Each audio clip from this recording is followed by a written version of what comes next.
Lainnya mungkin soal kemarin dibahas soal listrik, sedikit singgung dalam debat bahwa itu sebagai program yang gagal. Nah, itu bagaimana Bli? Apakah memang program itu dinyatakan gagal atau bagaimana?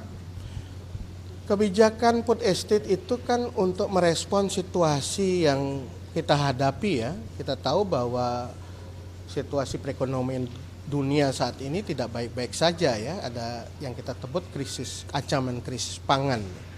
Jadi setelah pandemi, teman-teman ketahui bahwa seluruh dunia menghadapi ancaman krisis pangan nih. Banyak negara yang kemudian akhirnya jadi negara gagal karena dia tidak mampu untuk memenuhi kebutuhan pangannya.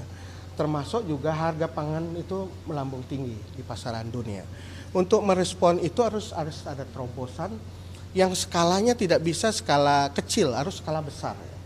Dan itulah sebabnya mengapa kemudian Bapak Presiden mendorong untuk merespon dampak pandemi dan kemudian munculnya situasi krisis pangan itu dengan kebijakan lumbung pangan. Tujuannya adalah menghasilkan produksi yang bisa memenuhi cadangan pangan pemerintah.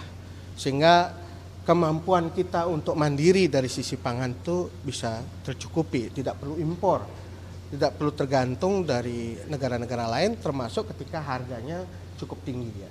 Nah, itulah sebabnya mengapa kebijakan lumbung pangan itu kemudian dicoba dibangun untuk merespon itu.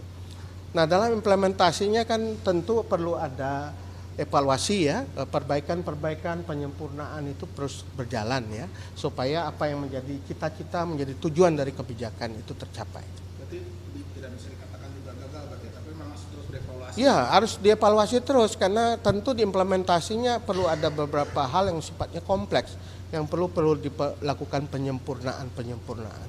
Sekjen PDIP bilang kalau ada